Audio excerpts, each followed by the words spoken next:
નમસ્કાર વિદ્યાર્થી મિત્રો, આશુતોષ વિદ્યાલય ઓનલાઈન ક્લાસમાં આપ સૌનું હાર્દિક સ્વાગત કરું છું. કેમ છો બધા? મજામાં? બરાબર, મજામાં દઈશો ને આમ તો, કારણ કે સાહેબ નકરી મજા જ આવે છે, બીજું કંઈ આવતું જ નથી. બહુ મજા આવે છે. ઘરે ને ઘરે ભણવાનું, ઘરે ને ઘરે લેસન કરવાનું, કાંઈ ટેન્શન જ નહીં.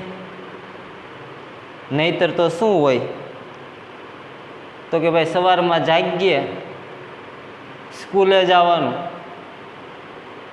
સ્કૂલેથી આવી લેસન કરવાનું, લેસન કરી ટ્યુશનમાં જવાનું, ટ્યુશનનું લેસન કરવાનું. સાહેબ રાત પડી જાય એમનો, બરાબર. બાકી છે એ અત્યારની વાત કરીએ તો અત્યારે જ સાહેબ નકરી મજા જ આવે છે, બરાબર. તો મજા ભલે આવે પણ આપણે એવી મજા લેવાની છે નહીં, કારણ કે આપણે 10મા ધોરણમાં આવ્યા છીએ ને હવે, બરાબર. આપણે 10મા ધોરણમાં આવ્યા છે. 10મા ધોરણમાં આવી કોઈ પણ જાતની મજા આપણે લેવાની હોતી નથી, બરાબર. તો ચાલો, ગયા લેક્ચરની અંદર આપણે છે એ ચેપ્ટર નંબર 1 ભારતનો વારસો, આ ભારતના વારસાની અંદર છે એ આપણે 3 પ્રશ્નો જેની આપણે ચર્ચા કરી છે, બરાબર. અને આ 3 પ્રશ્નોમાં સૌથી પહેલો પ્રશ્ન હતો કે ભાઈ ભારતની વિશેષતાઓ જણાવો, અથવા તો સંસ્કૃતિના સંદર્ભમાં ભારતનો પરિચય આપો. આવો પ્રથમ પ્રશ્ન હતો. અને એ પ્રશ્નની અંદર છે એ આપણે વાત કરી હતી ભારત વિશે. અને આશા રાખું છું તમને હોમવર્કમાં જે આપણે ગયા લેક્ચરમાં 3 પ્રશ્નો ભણ્યા છીએ, આ 3 પ્રશ્ન પાકા કરવાના આપ્યા હતા અને લેસનમાં લખવા પણ આપ્યા હતા 2 વાર, બરાબર. તો આશા રાખું છું તમે બધાએ છે એ પ્રશ્નો લખ્યા હશે અને પાકા પણ કરી નાખ્યા હશે, બરાબર. હવે વાત કરીએ બીજા પ્રશ્નની. તો કે ભાઈ બીજા પ્રશ્ન એવો હતો કે ભાઈ સંસ્કૃત વારસાનું એક પેઢીમાંથી બીજી પેઢીમાં હસ્તાંતરણ થયું છે, સમજાવો, અથવા તો કેવી રીતે હસ્તાંતરણ થયું છે. આવો આપણો બીજો પ્રશ્ન હતો, બરાબર. અને પ્રશ્ન નંબર 3 એવો હતો કે ભાઈ સંસ્કૃતિનો અર્થ આપો, સંસ્કૃતિ એટલે શું સમજાવો, બરાબર. તો આવા 3 પ્રશ્નોની આપણે ગયા લેક્ચરની અંદર ચર્ચા કરી હતી. આજે આપણે થોડુંક એ પાઠની અંદર છે એ આગળ ચાલવું છે. તો ચાલો, તમને છે એ બોર્ડની સ્ક્રીન ઉપર છે એ તમારી સ્ક્રીન ઉપર દેખાશે પ્રશ્ન નંબર 4. તો શરૂઆત કરીએ પ્રશ્ન નંબર 4ની. પ્રશ્ન નંબર 4 આપણો એવો કંઈક છે: સંસ્કૃતિ માનવીને જીવન જીવવાની રીત શીખવે છે.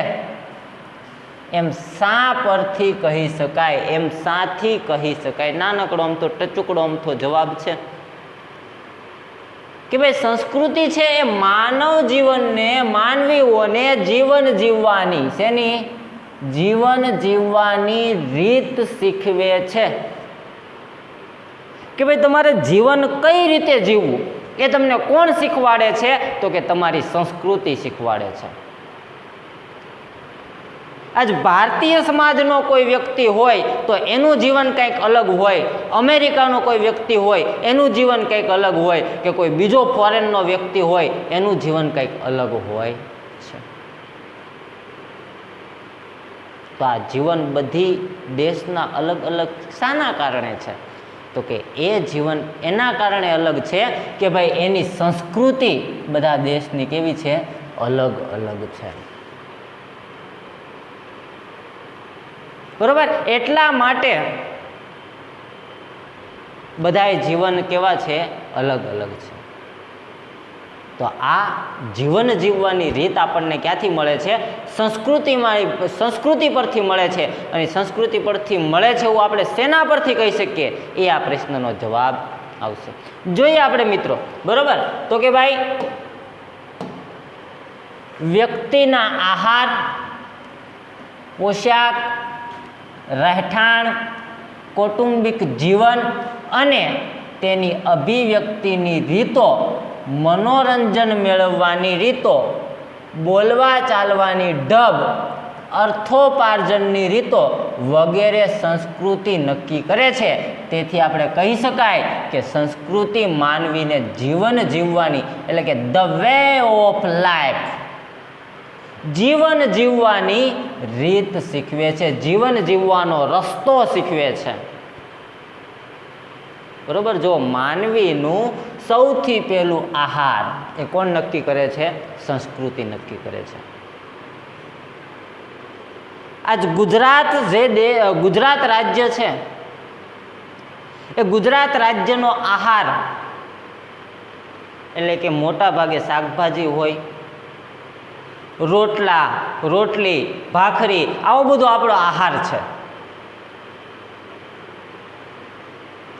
પરંતુ તમે દક્ષિણ ભારતની અંદર વયા જાઓ, એટલે કે દક્ષિણના રાજ્યોની અંદર વયા જાઓ, માની લો કે તમિલનાડુમાં કે પછી કેરળમાં કે કર્ણાટકમાં તમે વયા ગયા હોય,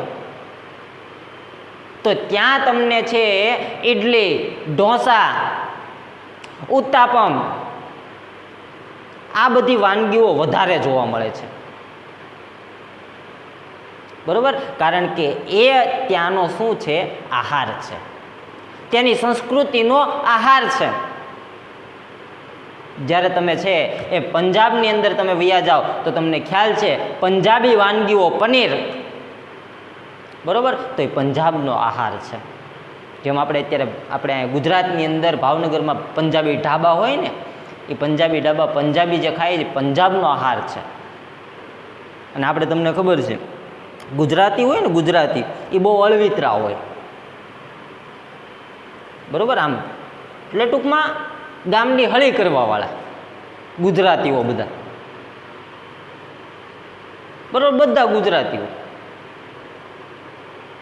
અને ક્યાંય પાસો ન પડે પાછો. આજ તમે જુઓ, ભારતના પ્રધાનમંત્રી છે એક ગુજરાતી છે.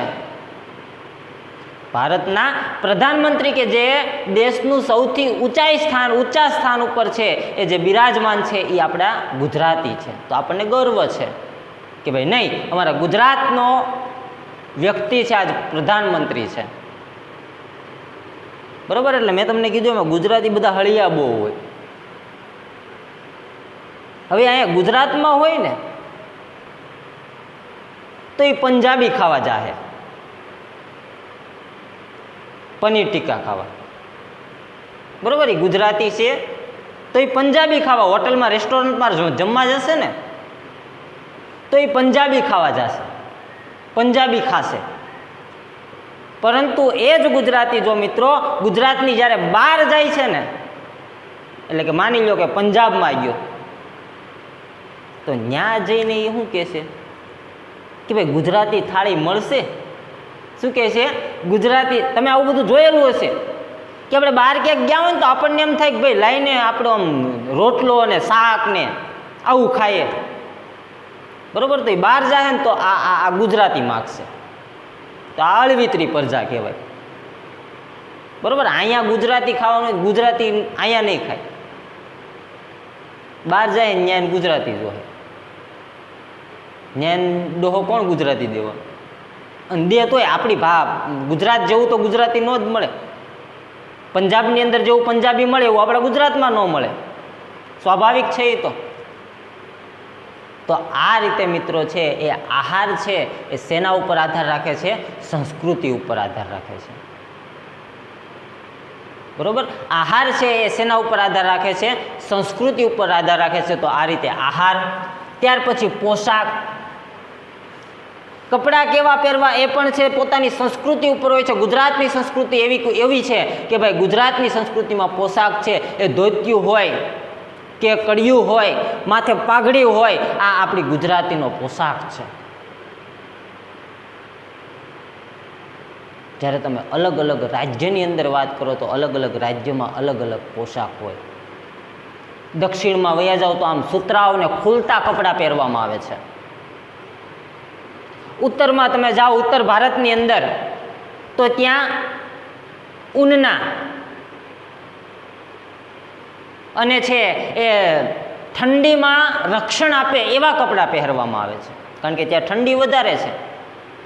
દક્ષિણમાં તમે જાઓ તો દક્ષિણમાં ગરમી વધારે છે, એટલે જ ત્યાંના બધા કાળિયા હોય. બરોબર. તમે સાઉથના પિક્ચરમાં છે ઘણા બધા વિલન જોતા હશો, કાળા કાળા ભૂમાં ખાલી દાંત જ કરે ને તો દાંત દેખાતા હોય ખાલી. બરોબર. એમાં ઓલો એક તકલો છે, તમને ખબર હોય તો, વિલનમાં. બરોબર. તો કેટલો કાળિયો છે. તો અહીંયા ગરમી વધારે હોય છે એટલા માટે. બરોબર. તો આ રીતે છે એ પોશાક પણ છે એના ઉપર આધાર રાખે છે, તેની સંસ્કૃતિ ઉપર આધાર રાખે છે. ત્યાર પછી છે એ રહેઠાણ, કેવા ઘરમાં રહે છે એ પણ એની સંસ્કૃતિ નક્કી કરે છે. ત્યાર પછી છે કૌટુંબિક જીવન.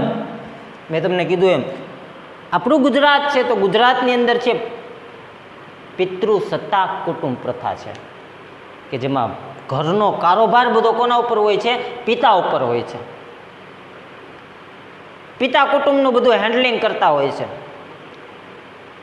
જ્યારે દક્ષિણમાં તમે જાઓ તો દક્ષિણની અંદર માતૃ સત્તા કુટુંબ પ્રથા છે, એટલે કે બધું હેન્ડલિંગ માતાના હાથમાં હોય છે. માતા બધું હેન્ડલિંગ કરતી હોય છે. બરોબર. તો આવી રીતે કુટુંબિક જીવન, બરોબર, એ પણ સંસ્કૃતિ ઉપર આધાર રાખે છે. ત્યાર પછી અભિવ્યક્તિની રીતો, કંઈક રજૂ કરવાની રીતો, કે ભાઈ તમારામાં કંઈક છે એ તમારે કઈ રીતે રજૂ કરવું, એ પણ સંસ્કૃતિ ઉપર આધાર રાખે છે. બરોબર. તમને ખબર છે આપણે ઘણા બધા કાર્યક્રમો થતા હોય છે. બરોબર. એ કાર્યક્રમની અંદર છે એ દરેક લોકો પોતાની અભિવ્યક્તિ પ્રમાણે છે એ રજૂઆત કરતા હોય છે. તો આવી અભિવ્યક્તિની રીતો પણ શેના ઉપર આધાર રાખે છે? સંસ્કૃતિ ઉપર આધાર રાખે છે. બરોબર. ત્યાર પછી મનોરંજન મેળવવાની રીત.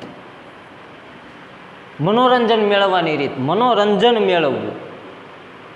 મનોરંજન ઘણી બધી રીતે મળી શકે. બરોબર. કોઈકને ગીત ગાવાથી મનોરંજન મળતું હોય, આમ મોજમાં હોય ને એટલે મશગુલ થઈને ગીત ગાતો હોય એકલો એકલો, તો કોઈકને ગીત ગાવાથી મનોરંજન મળે, કોઈકને ગીત સાંભળવાથી મનોરંજન મળે. આખો દી તમે જો હેન્ડસ્ફ્રી કાનમાં જ નાખેલી હોય અને ગીત સાંભળતો હોય, પછી ભલે બેરો થઈ જાય. બરોબર. તો આમ કોઈકને ગીત સાંભળવાથી મનોરંજન મળતું હોય, કોઈકને ફિલ્મ જોવાથી મનોરંજન મળતું હોય, કોઈકને નાટક ભજવવાથી કે નાટક જોવાથી મનોરંજન. આવા મનોરંજન મેળવવાની જે આવી અલગ અલગ રીતો છે એ કોણ નક્કી કરે છે? તો કે ભાઈ સંસ્કૃતિ નક્કી કરે છે. આપણી કંઈક મનોરંજનની રીતો, આપણી જૂની મનોરંજનની રીત કેવી છે? તો કે ભાઈ ગામની અંદર ભવાઈ ભજવવામાં આવતી, ગામની અંદર ભવાઈ ભજવવામાં આવતી, અને આ ભવાઈ દ્વારા છે એ લોકો શું કરતા હતા? મનોરંજન મેળવતા હતા. જ્યારે વિદેશની અંદર આવી ભવાઈઓ ભજવવામાં ન આવતી હોય, ત્યાં મનોરંજનની કંઈક અલગ બીજી રીત હોય, કારણ કે એની સંસ્કૃતિ કેવી હોય છે? અલગ હોય છે. તો આ મનોરંજનની રીત પણ છે એ શેના ઉપરથી નક્કી થાય છે? તો કે ભાઈ સંસ્કૃતિ પરથી નક્કી થાય છે. ત્યાર પછી છે એ બોલવા ચાલવાની ઢબ. બરોબર. બોલવા ચાલવાની ઢબ, કોણ કેવું બોલે છે. બરોબર. અને તમને ખબર છે બોલવામાં ઘણા બધા પ્રકાર આવે. બરોબર. અમુક વ્યક્તિઓ બોલતા હોય ને તો આપણને એમ થાય કે આ છે ને સાનો માનો રહેતો હોય ને તો સારું, નકર બે ઝાપટ મૂકી દેવાનું મન થાય આપણે. અને કોઈક બોલતો હોય ને તો આપણને એમ થાય કે આ બોલ્યા જ રાખે, નકરી મજા જ આવે, આમ મીઠું મીઠું મીઠું મીઠું. કેમ ઓલો કાગડો બોલતો હોય ને તો આપણે એમ એક પથરાનો કાગડી હાલે ઉડ એમ કરીએ આપણે કાગડાને. પણ એ જ જગ્યાએ જો કોયલ બેઠી બેઠી બોલતી હોય, કુહુ કુહુ કરતી હોય, બરોબર, તો આપણને એનો અવાજ કેવો લાગે છે? સુરીલો લાગે છે. તો આમ બોલવા ચાલવાની ઢબ છે એ શેના ઉપરથી નક્કી થાય છે? સંસ્કૃતિ. ક્યારે કેવું બોલવું એ આપણને સંસ્કૃતિ શીખવાડે છે. ઘણીવાર એવું થતું હોય કે ભાઈ જ્યાં બોલવા જેવું હોય ત્યાં જ બોલાય, આવું તમે સાંભળેલું હશે. પછી બધે વચ્ચે ડબકા ન પૂરાય, બધે લબલબિયા કાચબાની જેમ બોલવા ન મળે, આવું તમે બધું સાંભળેલું હશે. તો આવું કોણ નક્કી કરે છે? તો કે ભાઈ આપણી સંસ્કૃતિ નક્કી કરે છે. તો આવી રીતે બોલવા ચાલવાની ઢબ છે કોના દ્વારા નક્કી થાય છે? સંસ્કૃતિ દ્વારા નક્કી થાય છે. અને ત્યાર પછી અર્થોપાર્જનની રીતો, એટલે કે કંઈક આર્થિક રીતે કમાવાની રીત, પેટનો ખાડો પૂરવા માટે પૈસા કમાવાની રીત, એ બધી અલગ અલગ હોય છે. બરોબર, એ બધી કેવી હોય છે? અલગ અલગ હોય છે. તો આ અર્થોપાર્જનની રીતો પણ શેના ઉપર આધાર રાખે છે? તો કે ભાઈ સંસ્કૃતિ ઉપર આધાર રાખે છે. તો આવી રીતે આપણે કહી શકીએ, આથી આપણે કહી શકીએ કે ભાઈ આવી બધી વસ્તુ હોવાને કારણે આ બધી વસ્તુ કોણ નક્કી કરે છે? તો કે ભાઈ સંસ્કૃતિ નક્કી કરે છે. એટલે આપણે કહી શકીએ કે સંસ્કૃતિ માનવીને જીવન જીવવાની રીત શીખવે છે. એના ઉપરથી આપણે કહી શકીએ કે ભાઈ સંસ્કૃતિ માનવીને જીવન જીવવાની રીત શીખવે છે. 2 માર્કની અંદર પ્રશ્ન મિત્રો ઘણી બધી વાર પૂછાઈ ગયેલો છે. બરોબર, આઈએમપી પ્રશ્ન આપણે ગણી શકીએ. બરોબર, આઈએમપી પ્રશ્ન આપણે ગણી શકીએ, ઘણી બધી વાર પ્રશ્ન પૂછાઈ ગયેલો છે. બરોબર, તો આ મિત્રો આપણો ચોથો પ્રશ્ન હતો. આગળ ચાલીએ પ્રશ્ન નંબર 5 ઉપર. બરોબર, તો કે પ્રશ્ન નંબર 5 છે કે ભારતના વૈવિધ્યસભર વારસાનો પરિચય આપો. ભારતની સંસ્કૃતિનો પરિચય આપો. હવે આપણે છે એ ભારતના વૈવિધ્યસભર વારસાનો પરિચય કરાવવાનો છે કે ભાઈ ભારતનો વારસો વિવિધતા ભર્યો છે. આ વિવિધતામાં ભારતનો કેવો વારસો છે? બરોબર, આ વિવિધતામાં ભારતનો કેવો વારસો છે તેની આપણે ચર્ચા છે એ હવે આપણે કરવાની છે. અને બીજી વસ્તુ એવી કે ભાઈ ભારતની સંસ્કૃતિનો પરિચય આપો. ભારતની સંસ્કૃતિ શું છે એનો પરિચય આપો. બરોબર, મેં તમને આગળ તો ઘણી બધી વાત કરી છે વારસા વિશે, સંસ્કૃતિ વિશે. બરોબર, તો જોઈએ આપણે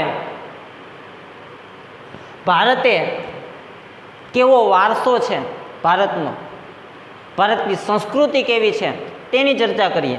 બરોબર, તો સૌથી પહેલો મુદ્દો છે આપણો કે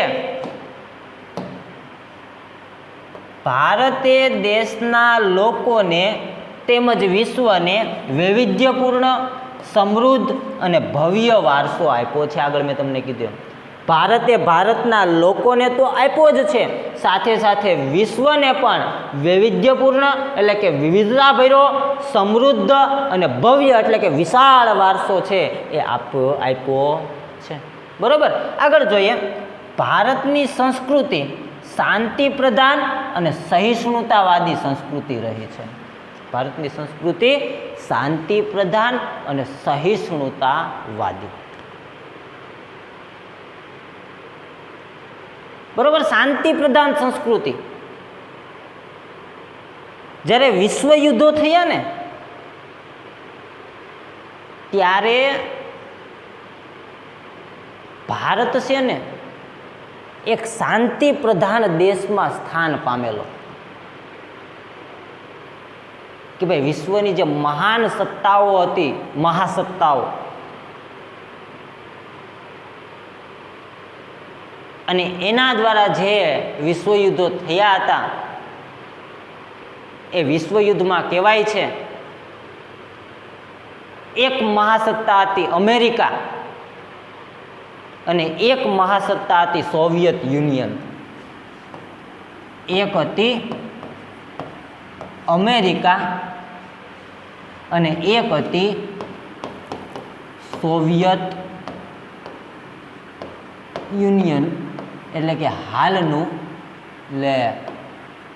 રશિયા. હવે આ વિશ્વયુદ્ધ પછી અમુક દેશો અમેરિકા સાથે જોડાણા, અમુક દેશો સોવિયત યુનિયન સાથે જોડાણા, કે જેને અમેરિકા સાથે જવું હોય ને અમેરિકા સાથે, સોવિયત યુનિયન સાથે જવું હોય ત્યારે સોવિયત યુનિયન સાથે. તમે 9મા ધોરણની અંદર આ ભણીને આવ્યા છો. હું મારું ઘરનું કાંઈ કહેતો નથી, તમે ભણેલા છો ને એ જ હું તમને કહું છું. બરાબર. અમેરિકામાં અમુક દેશો જોડાણા, અમુક દેશો સોવિયત યુનિયન સાથે જોડાણા, પણ એ સમયે ભારત દેશ એવો દેશ હતો કે જેણે બિન જોડાણવાદી નીતિ અપનાવી હતી. બરોબર. કેવી નીતિ અપનાવી હતી? બિન જોડાણવાદી નીતિ અપનાવી હતી. એટલે કે જો અમેરિકામાં જાય તો અમેરિકામાં પણ છે યુદ્ધ લડવા માટે જવું પડે, સોવિયત યુનિયનમાં જાય તો એમાં પણ યુદ્ધ કરવાની જરૂર પડે. બરોબર. કારણ કે આ મહાસત્તા હતી, યુદ્ધ કરવાનું થાય તો ભારતને પણ એની સાથે જોડાવવું પડે. જો આની સાથે જોડાયા હોય તો, અથવા તો આની સાથે જોડાયા હોય તો ભારતે બિન જોડાણવાદી નીતિ આપી. ભાઈ આપણે કોઈની યાર જોડાવવું નથી, જવાહરલાલ નહેરુએ કીધું. અને આપણે કંઈ એવું બાંધવાનું થતું હોય ને, આપણને કે બાંધવાનું પોહાય નહીં, આપણને બાંધવામાં મજા જ નહીં કાંઈ, એવું ભારતે માન્યું. તો એ ઉપરથી આપણે નક્કી કરી શકીએ કે ભારત દેશ કેવો હતો? શાંતિ પ્રધાન દેશ હતો. વિશ્વયુદ્ધમાં લડવા માટે નહોતો માંગતો, પરંતુ એ સમયે ભારતની અંદર અંગ્રેજોનું શાસન હતું. આ અંગ્રેજોના શાસનને કારણે અંગ્રેજોએ ભારતના લોકોને જાણ કર્યા વગર ભારતને વિશ્વયુદ્ધમાં જોડી દીધું હતું. બાકી વિશ્વયુદ્ધમાં ભારત જોડાવા માંગતું હતું નહીં, છતાં પણ ભારતને છે એ વિશ્વયુદ્ધમાં જોડી દેવામાં આવ્યું. તો આમ ભારત હંમેશા વિશ્વની અંદર શાંતિ ફેલાય એ માટે કામ કરે છે. વિશ્વની અંદર છે એ અશાંતિ ન ફેલાય એવું કામ કરે છે ભારત, પહેલેથી આજ સુધી. કારણ તો કે ભારતની સંસ્કૃતિ એ કેવી છે? તો કે ભાઈ શાંતિ પ્રધાન સંસ્કૃતિ છે ભારતની. બરોબર. ત્યાર પછી સહિષ્ણુતાવાદી સંસ્કૃતિ છે, સહિષ્ણુતાવાદી. દરેક લોકોને એક સમાન માને છે ભારત દેશ. ઉચ્ચ નીચના કે ધાર્મિક રીતે કોઈ પણ જાતનો ભેદ પાડવામાં નથી આવ્યો ભારતની અંદર. સહિષ્ણુતા છે ભારતની અંદર. બરોબર. તો આ રીતની ભારતની સંસ્કૃતિ છે. બરોબર. આગળ ચાલીએ. ભારતની સંસ્કૃતિ સત ચિત્ત આનંદની અનુભૂતિ કરાવવાનું સામર્થ્ય ધરાવે છે. સત એટલે કે સત્ય, ચિત્ત શરીર, અને આનંદ એટલે કે આનંદ. આ ત્રણેય વસ્તુનું અનુભૂતિ કરાવવાનું, અહેસાસ કરાવવાનું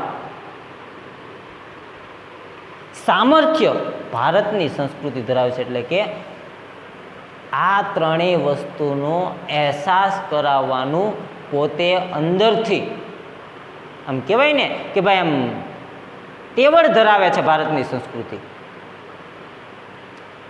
સત્યથી વરેલી છે ભારતની સંસ્કૃતિ. ભારત દેશના મહાન પુરુષ ગાંધી બાપુ, કે જે આજે રાષ્ટ્ર આપણા પિતા તરીકે ઓળખાય છે, આપણે બધા એના બાળકો છીએ, તો આ રાષ્ટ્રપિતા પોતે સત્ય હતા. સત્યથી વરેલા હતા. લોકોને ક્યારેય ખોટું ન બોલવાનો સંદેશો આપતા હતા. બરોબર. તમે ગાંધી બાપુના જીવન ચરિત્ર વિશે તો ઘણું બધું વાંચેલું હશે, અને 9મા ધોરણની અંદર પાઠ પણ ભણીને આવ્યા હશો. ગુજરાતી પાઠ નંબર 2, ચોરી અને પ્રાયશ્ચિત.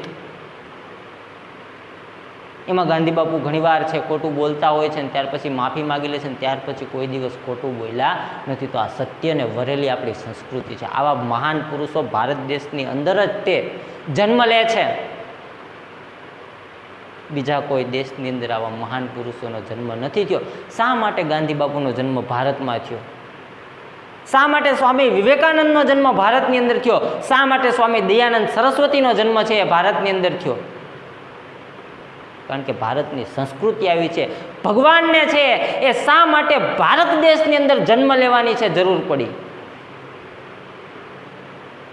કારણ કે આ ભારતની સંસ્કૃતિ એવી છે કે ભગવાનને પણ છે સ્વર્ગમાંથી પૃથ્વી પર આવવું પડ્યું. આ ભારત દેશની સંસ્કૃતિ છે. તો કહેવાય છે ભારત દેશની સંસ્કૃતિ છે એ સત, ચિત્ત અને આનંદની અનુભૂતિ કરાવવાનું સામર્થ્ય ધરાવે છે. બરોબર. ત્યાર પછી આગળ ચાલીએ.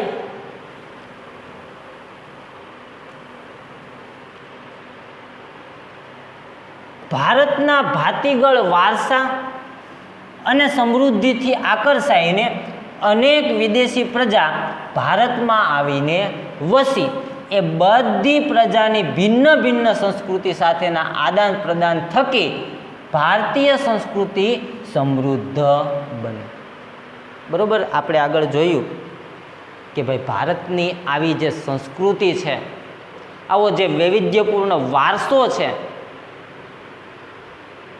આ વારસાથી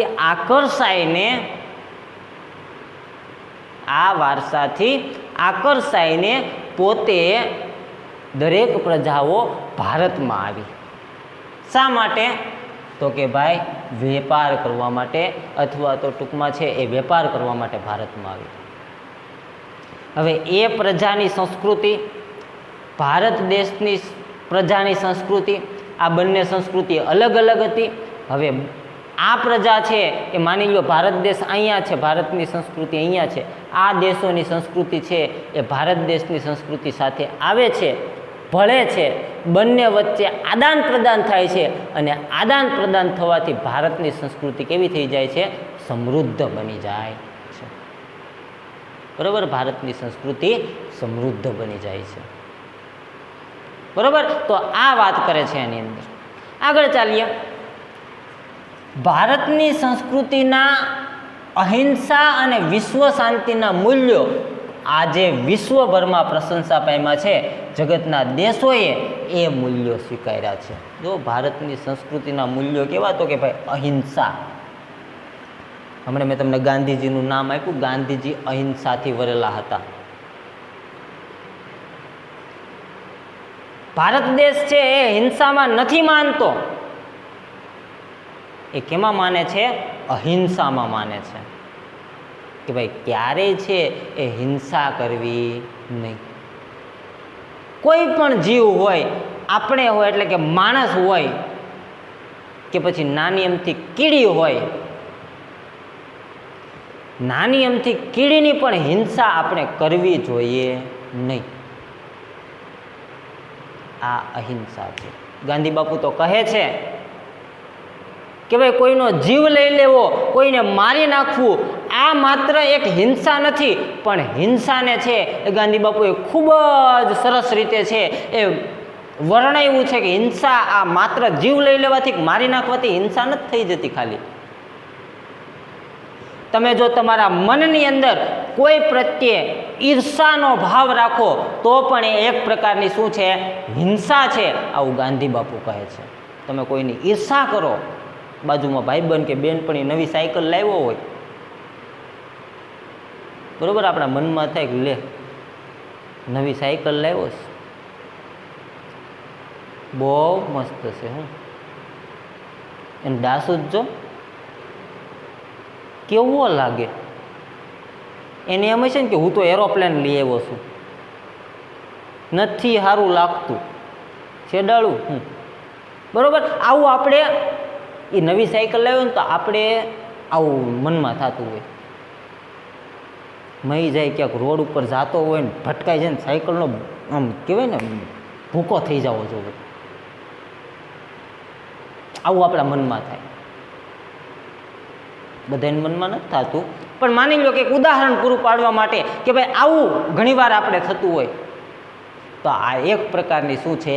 ઈર્ષા છે. તો આ ઈર્ષા કરી એ પણ એક શું છે? હિંસા છે. આપણા જ ક્લાસરૂમમાં ભણતો આપણો જ ક્લાસમેટ કે આપણી જ ક્લાસમેટ જો આપણી કરતાં વધારે સારા માર્ક લઈ આવે ટેસ્ટની અંદર કે પરીક્ષાની અંદર, આપણી કરતાં સારા માર્ક્સ લઈ આવે, ટકા લઈ આવે, તો આપણને એના પ્રત્યે શું થાય છે? ઈર્ષા થાય છે. એ પણ એક પ્રકારની શું છે? હિંસા છે. આપણે ઈર્ષા ન કરવી જોઈએ. આપણે મનની અંદર એ વિચારવું જોઈએ કે આવતી પરીક્ષાની અંદર કે આવતી ટેસ્ટની અંદર મારે એની જેટલા અથવા તો એની કરતાં વધારે માર્ક આવવા જોઈએ. એ ભલે ગમે એટલા લઈ આવે. 20 માર્કની ટેસ્ટ હોય ને તો 20માંથી 20 લઈ આવે ને તો હું પણ 20માંથી 20 લાવીશ. પણ આપણે મનમાં એમ નહીં રાખવાનું કે ભાઈ એને 10 આવવા જોવે અને મારે 20 આવવા જોવે, એવું આપણે મનમાં નહીં રાખવાનું. જો આવું મનમાં હોય ને તો એક પ્રકારની ઈર્ષા થઈ, અને આ ઈર્ષા એ એક શું છે? હિંસા છે. પરંતુ આપણે એમ રાખીએ કે ભાઈ એ જો 19 માર્ક લાવે ને તો હું 20 લાવીશ અને હું મારી મહેનતે લાવીશ, એને હેરાન નહીં કરું. મારી મહેનતે છે એ હું 20 માર્ક લઈ આવીશ, અને જો એ કદાચ 20 માર્ક લાવશે ને તો 20માંથી 21 તો આપણે કંઈ આવવાનું નથી. એટલે એમ કે ભાઈ હું 20માંથી 20 લાવીશ, એ 20 લાવશે ને તો હું 20 લાવીશ. બાકી એનથી નીચો તો નહીં જ રહું, ગમે એમ થઈ જશે, આકાશ પાતાળ રાત દિવસ એક કરી નાખીશ, પણ એનથી હવે હું નીચે ક્યારેય જવાનો છું નહીં. આ તમારી જાતને ચેલેન્જ તમે આપો. એ એક પ્રકારની શું છે? તો કે ભાઈ સારો ગુણ છે. બાકી તમે એને પાડી અને તમે ઉપર ઊંચાઈઓ સુધી પહોંચવા માટે જાઓ તો આ એક પ્રકારનું શું છે? ઈર્ષા છે. આ સારો ગુણ ન કહેવાય. તો ભારતની સંસ્કૃતિ આવી છે, અહિંસાથી વરેલી સંસ્કૃતિ છે, બરોબર. ત્યાર પછી છે એ વિશ્વ શાંતિના મૂલ્યો. આગળ મેં તમને કીધું એમ કે એ સમયે વિશ્વના દેશોને છે એ ભારત દેશે વિશ્વ શાંતિના મૂલ્યો આપેલા, બરોબર. અને દરેક વિશ્વના દેશોએ સ્વીકાર્યા છે, બરોબર. અને આ જે મૂલ્યો છે એને ટૂંકમાં છે દરેક દેશે છે એ અનુસર્યા છે, બરોબર. તો આવી કંઈક આપણી સંસ્કૃતિ છે. તો આગળ ચાલીએ. સિંધુ ખીણની સંસ્કૃતિના સર્જકોથી શરૂ કરીને આજ દિન સુધીના લોકોએ ભારતને પોતાના આવડત, બુદ્ધિ, શક્તિ, કલા કૌશલ્ય દ્વારા ભારતના વારસા અને સંસ્કૃતિને સમૃદ્ધ બનાવ્યા છે, બરોબર. ક્યારથી? તો કે ભાઈ સિંધુ ખીણની સંસ્કૃતિથી. એટલે કે આપણી સંસ્કૃતિ કેટલી જૂની છે? 5000 વર્ષ જૂની છે સિંધુ ખીણની સંસ્કૃતિ. ઘણા બધા શહેરો તમને ખ્યાલ છે મળી આવ્યા, હડપ્પા, મોહેન્જો-દડો, આગળ આપણે ભણવાના છે આગળના પાઠની અંદર. ગુજરાતની અંદર વાત કરીએ તો કચ્છમાં આવેલું ધોળાવીરા, અમદાવાદ પાસે આવેલું લોથલ, રંગપુર, આ બધા છે એ શું છે? તો કે આપણા સિંધુ ખીણની સંસ્કૃતિના નગરો છે. તો એની અંદર તમે કલા જોયેલી છે. કહેવાય છે કે ભાઈ ધોળાવીરાની અંદર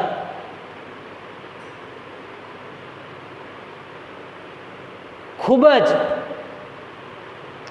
સરસ રીતે નગરનું આયોજન કરી અને આખું નગરનું સર્જન કરવામાં આવેલું.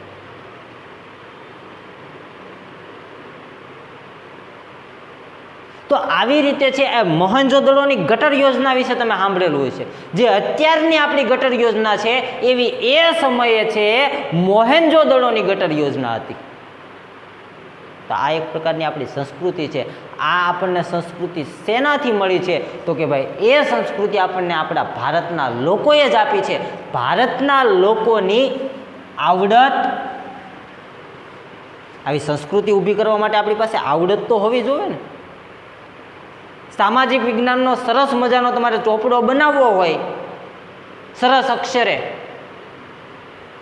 સરસ મહેંદી બેંદી દોરીને, ઘણા બધાને ટેવ હોય ચોપડા મહેંદી દોરવાની, એ આમ મસ્ત મજાની ડિઝાઇન કરશે અને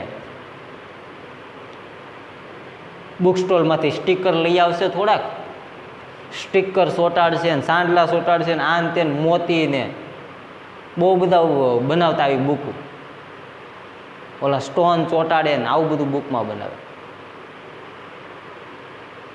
બરોબર, તો આ બધું તૈયાર કરવા માટે આપણી પાસે કંઈક આવડત તો હોવી જોઈએ ને. જો આપણને ડિઝાઇન બનાવતા આવડતી જ ન હોય તો આપણે ડિઝાઇન કઈ રીતે બનાવીએ? તો આ સંસ્કૃતિ ઊભી કરવામાં આપણા ભારતના લોકોની આવડત ખૂબ જ મહત્વની છે. ભારતના લોકો પાસે એવી આવડત હતી. બરોબર, ત્યાર પછી એની બુદ્ધિ, ભારતના લોકોની બુદ્ધિ, આ આવડો મોટો તાજમહેલ બનાવ્યો ભારતના લોકોએ. બરોબર, અને આ જે તાજમહેલ છે એ વિશ્વની 7 અજાયબીમાંની એક છે, એ ભારત દેશની અંદર આવેલી છે. તો આ તાજમહેલ બનાવવામાં, એ તાજમહેલ બનાવનારા જે કારીગરો છે એની પાસે કંઈક આવડત તો હતી ને, એની પાસે કંઈક બુદ્ધિ હતી, એની પાસે કંઈક કલા કૌશલ્ય હતું, એના દ્વારા આખા તાજમહેલનું નિર્માણ થયું છે. થંજાવુરની અંદર બૃહદેશ્વરનું મંદિર છે. તો આ બૃહદેશ્વરનું મંદિર મોટું કાય મંદિર બનાવ્યું છે. તો આ મંદિર બનાવવામાં એની કોતરણી કામ તમે જુઓ. તો આ બધું કરવામાં કંઈક આપણી પાસે બુદ્ધિ, આવડત, કલા કૌશલ્ય આપણામાં હોવું જોઈએ. તો આ કલા કૌશલ્ય ભારતના લોકોમાં હતું, જેના દ્વારા આ સંસ્કૃતિનું નિર્માણ થયેલું છે, જેના દ્વારા આ સમૃદ્ધ વારસાનું નિર્માણ થયેલું છે. બરોબર, ત્યાર પછી આગળ જોઈએ. અનેક ઋષિ મુનિઓ, વિદ્વાનો, વિદુષીઓ, સંતો, ચિંતકો, વૈજ્ઞાનિકો, સંશોધકો, સાહિત્યકારો, શિક્ષણશાસ્ત્રીઓ, રાજનીતિજ્ઞો, ઇતિહાસકારો, સમાજ સુધારકો, કલાકારો, કારીગરો વગેરેએ ભારતના ભવ્ય વારસાના નિર્માણમાં તેમજ ભારતનો સમૃદ્ધ દેહપિંડ ઘડવામાં મહત્વનો ફાળો આપ્યો છે. ઘણા બધા નામ આપ્યા. તમે જો ઋષિમુનિઓ, ઋષિમુનિઓ તમને ખબર છે, ભારત દેશ મુનિઓ, ઋષિમુનિઓનો દેશ છે, સાધુ સંતોનો દેશ છે. ભારત દેશની અંદર સાધુ સંતોના આશીર્વાદ લેવામાં આવે છે, એના ચરણો સ્પર્શ કરવામાં આવે છે. તો આ ઋષિમુનિઓ દ્વારા, એવા એવા વિદ્વાનો દ્વારા, દરેક વિષયોની અંદર વિદ્વાન હોય, આવા વિદ્વાનો દ્વારા, વિદુષીઓ દ્વારા, સંતો દ્વારા, ત્યાર પછી ચિંતકો દ્વારા, બરોબર, ચિંતન કર્યું હોય વિષયોની અંદર. બરોબર, ત્યાર પછી વૈજ્ઞાનિકો દ્વારા, વૈજ્ઞાનિકો પણ ભારત દેશની અંદર ઘણા બધા થઈ ગયા. તો વૈજ્ઞાનિકો દ્વારા, સંશોધકો દ્વારા સંશોધન કર્યું. આ બધા ધોળાવીરા અને લોથલ ને આ બધું ગોત્યું, સંશોધકોએ ગોત્યું. તો આ સંશોધકો દ્વારા, ત્યાર પછી છે સાહિત્યકારો દ્વારા, ઘણા બધા સાહિત્યકારો ભારત દેશની અંદર થઈ ગયા. તુલસીદાસ હોય, કબીર હોય, કે પછી છે એ નરસિંહ મહેતા હોય, મીરાબાઈ હોય, તો ઘણા બધા સાહિત્યકારો દ્વારા છે એ આ ભારતનો વારસો, ભારતની સંસ્કૃતિને છે એ ઘડવામાં ફાળો છે. ત્યાર પછી શિક્ષણ શાસ્ત્રીઓ હોય, રાજનીતિજ્ઞો હોય, ઇતિહાસકારો હોય, ત્યાર પછી સમાજ સુધારકો, કલાકારો. આ બધું મકાન આપણે ચણવું છે તો મકાન ચણવા માટે કડીઓ હોવો જોઈએ. આપણીથી જ કંઈ મકાન ચણે નહીં. બરાબર, આપણને એમ થાય કે ઈંટું, એક ઈંટ આમ મૂકવાની, એક ઈંટ આમ મૂકવાની, એક ઈંટ આ બાજુમાં ઈંટ મૂકતું જવાનું, અને વચ્ચે છે ઓલા રેતીનો ને સિમેન્ટનો જે માલ હોય ભરતું જાય. એમ આપણીથી કંઈ મકાન જો વાકું ઘોંકું બને. બનાવજો ક્યારેક. મકાન ચણવા માટે કડીઓ જરૂરી છે. તો આ એક કલાકાર છે, કારીગર છે. ચિત્રકાર, તમને ખ્યાલ છે બરાબર, મોટા મોટા સરસ મજાના છે, આપણને એમ થાય કે આ ચિત્ર હમણે બેઠું થાય એવા ચિત્રો બનાવે છે.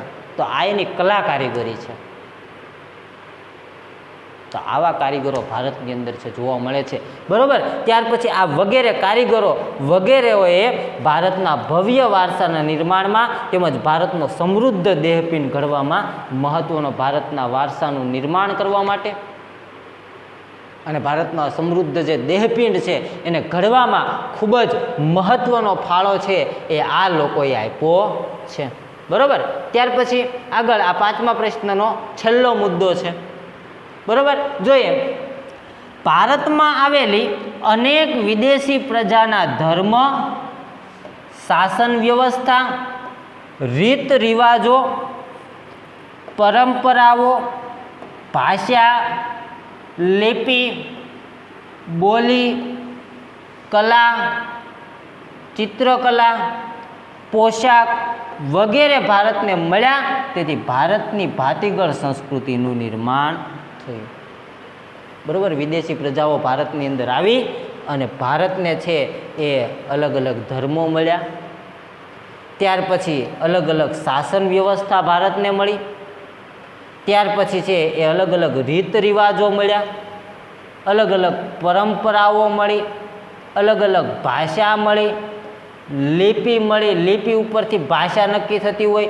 ત્યાર પછી બોલીઓ, 12 ગાઉ બોલી બદલાય, તમને ખબર છે. બરાબર, એક જ ભાષાની અલગ અલગ બોલીઓ હોય તો આવી બોલી મળી. ત્યાર પછી કલા મળી, ચિત્રકલા હોય, નાટ્યકલા હોય, નૃત્ય કલા હોય, ભરત ગૂંથણ કલા હોય, શિલ્પકલા હોય, સ્થાપત્ય કલા હોય, આવી બધી કલાઓ મળી. ત્યાર પછી ચિત્રકલા, પોશાક, અલગ અલગ પોશાક મળ્યા. બરાબર, આજે આપણે પેન્ટ શર્ટ ટી શર્ટ આ બધું પહેરીએ છીએ, એ આપણી સંસ્કૃતિ નથી આપણને આપતી, એ વિદેશી પ્રજાની સંસ્કૃતિ છે. બરાબર, તો આવી રીતે છે એ પોશાક મળ્યા વગેરે ભારતને મળ્યા. અને આથી ભારતની સંસ્કૃતિ કેવી થઈ છે તો કે ભાઈ ભારતની સંસ્કૃતિ ભાતીગળ નિર્માણ પામી છે, ભાતીગળ થઈ છે, અલગતા ધરાવતી, વિવિધતા ધરાવતી સંસ્કૃતિ ભારત દેશની થઈ છે. બરાબર, તો આ રીતે મિત્રો આપણો પ્રશ્ન નંબર 5 અહીંયા થાય છે પૂરો. ભારતના વૈવિધ્યસભર વારસાનો પરિચય આપો. ભારતના વૈવિધ્યસભર વારસાનો પરિચય આપો. તો આ પ્રશ્ન આપણને 2 માર્કની અંદર પૂછાઈ શકે. ભારતની સંસ્કૃતિનો પરિચય આપો. 3 માર્કમાં પણ પૂછાઈ શકે. બરાબર, તો સરસ મજાનો સહેલો અને ઇઝી પ્રશ્ન છે. બરાબર, તો આ રીતે મિત્રો આજના લેક્ચરની અંદર આપણે 2 પ્રશ્નો ભણ્યા. એક પ્રશ્ન ચોથો, સંસ્કૃતિ માનવ જીવનને જીવન જીવવાની રીત એટલે કે ધ વે ઓફ લાઈફ શીખવે છે એમ શા પરથી કહી શકાય છે તો કે ભાઈ સંસ્કૃતિ વ્યક્તિના આહાર, પોશાક, રહેઠાણ, કૌટુંબિક જીવન અને અભિવ્યક્તિની રીત, મનોરંજન મેળવવાની રીત, બોલવા ચાલવાની ઢબ, અર્થોપાર્જનની રીતો વગેરે કોણ નક્કી કરે છે? સંસ્કૃતિ નક્કી કરે છે. એના ઉપરથી આપણે કહી શકીએ કે ભાઈ સંસ્કૃતિ છે એ માનવીઓને, વ્યક્તિઓને જીવન જીવવાની રીત શીખવે છે. આ આપણો પહેલો પ્રશ્ન. ત્યાર પછી બીજો પ્રશ્ન લઈ ભણ્યા કે ભાઈ ભારતના વૈવિધ્યસભર વારસાનો પરિચય આપો. ભારતના વૈવિધ્યસભર વારસાનો, ભારતનો જે વિવિધતાભર્યો વારસો છે એનો પરિચય આપો, થોડી ઘણી ઝલક આપો, માહિતી આપો થોડી. બરાબર, અને અથવા તો એમ પૂછે કે ભાઈ ભારતની સંસ્કૃતિનો પરિચય આપો. બરાબર, તો આ રીતે આપણો પ્રશ્ન અહીંયા થાય છે પૂરો. બરાબર, તો ચાલો આજે આપણે અહીંયા સુધી રાખીએ. આવતા લેક્ચરમાં અહીંથી આગળ એટલે કે 6થા પ્રશ્નથી આપણે શરૂઆત કરશું. પણ મિત્રો ખાસ આ 2 જે પ્રશ્નો ભણ્યા છીએ તમને વોટ્સએપમાં જેટલી વાર લખવાનું કે એટલી વાર પ્રશ્નો બંને લખી નાખજો અને સાથે સાથે પાકા પણ કરી નાખવાના છે. બરાબર, જેટલું ભણાવું એટલું ભણો અને સાથે પાકું કરો અને લખો એટલે તમને ફાયદો થશે. બરાબર, જેટલું ભણ્યા છીએ એટલું આપણે પાકું થતું જશે. પછી જ્યારે પરીક્ષા આવશે ત્યારે આપણે પાકું કરવાની જરૂર પડશે નહીં, ત્યારે આપણે ખાલી રિવિઝન જ કરવું પડશે અને છે એ આપણે ચાલશે. બરોબર? એટલે ખાસ જેટલું ભણો છો એટલું લખી નાખો, જેટલી વાર લખવાનું કે એટલી વાર લખી નાખો અને પાકું કરી નાખો. અને લખવા તમને આપું છું એ લખવાનું તમારે એમનામ નથી લખી નાખવાનું, ઘૂંસતાય નથી નાખવાનું.